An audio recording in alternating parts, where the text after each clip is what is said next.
Agora eu devo te perguntar por que o cânon é importante? Por quê?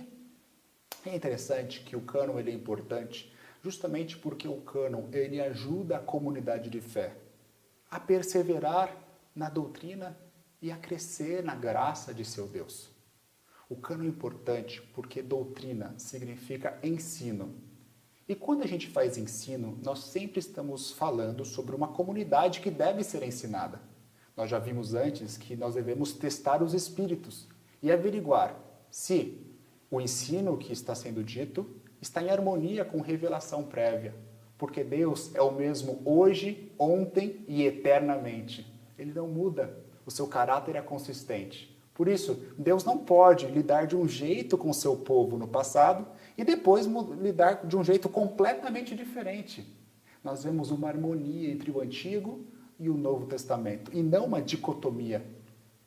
Por esta razão, nós entendemos que a Bíblia, a mensagem bíblica do cânon sagrado, das Sagradas Escrituras, ela tem uma utilidade de ensino. E isso significa doutrina. Ao mesmo tempo, em contrapartida, o cânon é importante para nós definirmos também o que é heresia ou erro. Evidentemente, nós entendemos que ao longo da história cristã, muitos dos professores do próprio cristianismo caminharam caminhos obscuros por diversos motivos, às vezes de forma intencional, querendo agradar a cultura ou o imperador, ou às vezes de forma não intencional, simplesmente interpretando baseado em seus filtros de interpretação de sua cultura ou de uma filosofia corrente. Mas de qualquer maneira, através do cânon bíblico é possível nós retornarmos às Escrituras e podermos visitar novamente o ensino da Palavra de Deus para ver se está conforme a luz que foi revelada previamente. O cânon também nos orienta sobre a liturgia, que significa justamente o serviço de adoração a Deus. No cânon, nós podemos viver na prática não apenas os ensinos da Bíblia, mas a experiência de adoração que é obtida em comunidade. Então nós vemos que o cânon nos ajuda para definir doutrina ou ensino bíblico, para contrastar com heresia, ou seja, quando o ensino bíblico não é correto de acordo com a revelação prévia, e também nos ajuda na vida prática da igreja, através da liturgia.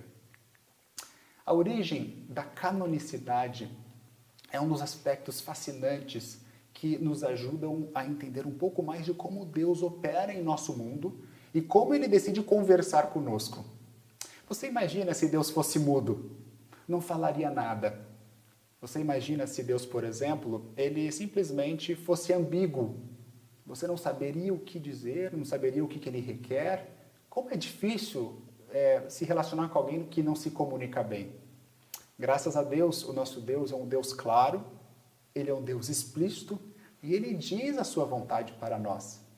Evidentemente, essa vontade não é apenas para ser memorizada ou aprendida ou masterizada de forma intelectual, mas é uma verdade para ser vivida de forma prática e eficaz, para que eu e você possamos crescer ao lado dele. O cânon existe como um documento da aliança, a fim de que a gente possa se relacionar com este Deus. Mas vamos ver agora o que a palavra de Deus diz sobre essa origem da canonicidade. A canonicidade está enraizada na inspiração. Apenas os livros inspirados são a palavra de Deus. Escritura, ou seja, são canônicos. Canonicidade não é uma autoridade atribuída à Bíblia, a partir do exterior, ao contrário, é derivada da Bíblia e inerente à própria natureza dos próprios documentos. Por essa razão, a inspiração torna o escrito inspirado palavra de Deus, uma vez que inspiração vem da palavra de Deus, segundo Timóteo 3,16. Então nós vimos que a canonicidade ela é apenas real e ela é obtida porque ela vem da palavra de Deus. Outras palavras, um livro da Bíblia, quando foi incluído nesse cânon de 66 livros, não foi incluído porque tinha um bispo muito influente e gostava muito de um certo livro, ou outro imperador muito forte e tinha uma apreciação por outro livro, e assim como se fosse num jogo político, fosse escolhendo quem está dentro e quem está fora. Muito pelo contrário, nós entendemos que toda a Escritura foi inspirada por Deus. E se foi inspirada por Deus ou soprada por Deus, como está escrito em 2 Timóteo 3,16, nós entendemos que é o próprio Deus que determinou esses livros para estarem ali. Agora, como funciona a questão da comunidade? Evidentemente, aquela comunidade ela reconheceu aquilo que Deus já havia determinado, na visão da canonicidade intrínseca.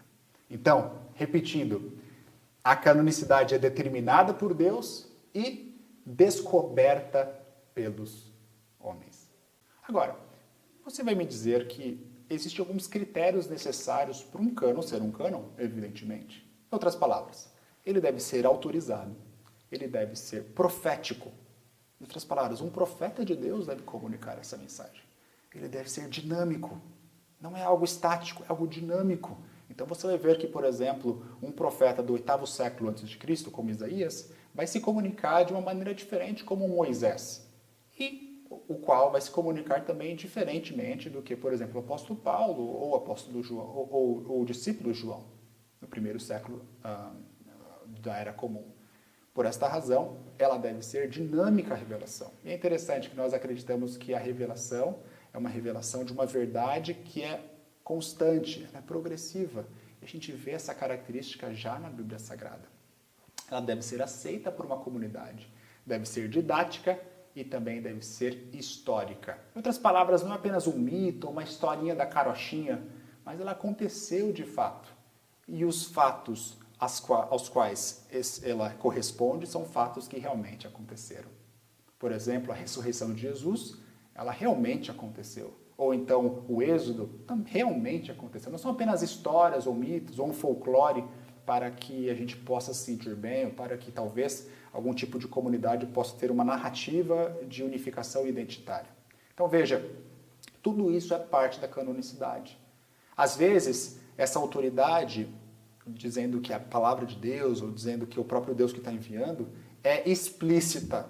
Como, por exemplo, a gente vê nos profetas maiores, como Isaías, Jeremias, Ezequiel e os profetas menores também, onde a palavra de Deus ou o oráculo de Deus ele aparece claramente e diz: assim diz o Senhor. E daí continua aí o profeta fazendo o seu oráculo. Às vezes, esta autoridade, essa origem, procedência, ela é implícita, como por exemplo nos livros históricos, onde são descritas crônicas ou narrativas. Às vezes, em nenhum momento assim, é descrito que é uma revelação de Deus. Parece mais que são documentos históricos que foram anotados para o crescimento da comunidade. Mas, de forma explícita ou implícita, é necessário estar lá e a comunidade reconhece aquilo que Deus determinou. E quando não existe essa autoridade, quando ela é ausente, esses livros eles não adentraram no cânon bíblico. Existem muitos outros livros, como os chamados deuterocanônicos, ou os pseudepígrafos, que são livros que às vezes você encontra em algumas bíblias não protestantes, que em realidade esses livros eles não atestam da verdade pura revelada de Deus, mas foram colocados lá por outros motivos que não vem ao caso nós entrarmos nesse momento.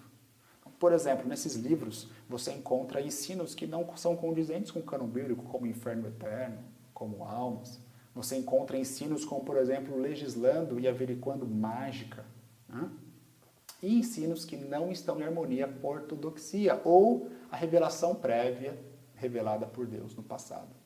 Então veja, mesmo embora a revelação ser dinâmica, a mudança de identidade dessa revelação ela é permanente, muito embora mudando e se adaptando aos contextos históricos. Nós vimos nesta aula que a formação do cânon é uma formação linda e agora esses livros que foram determinados por Deus e reconhecidos pela comunidade se tornam livros práticos para o uso e o crescimento e edificação da comunidade que Deus quer ter aqui nesta terra. Obrigado pela sua atenção.